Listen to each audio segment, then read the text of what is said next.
ছুটির দিনে সবসময় ভালো মন্দ খেতে ইচ্ছে করে। আজকে রান্নাটা আমি করব, সেটা খুবই প্রসিদ্ধ একটি রান্না।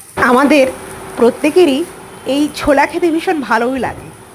তাই এই চানা মশলা তোমাদের আলু দিয়ে রান্না করে দেখাচ্ছি। এই ওয়ান্ডার শেফের এই চুলোটা নতুন কিনেছি, তবে বেশ ভালো। প্রথমে পেঁয়াজগুলোকে খুব ভালো করে ভেজে নিতে হবে, অনেকক্ষণ ধরে ভেজে নিতে হবে। তারপর রসুন দিতে হবে, সেটাও খুব ভালো করে ভেজে নিতে হবে। সঙ্গে নুন হলুদ তো রয়েছে। তো এই ছোলা আর আলুটাই আগে থেকে সিদ্ধ করে রাখা হয়েছিল।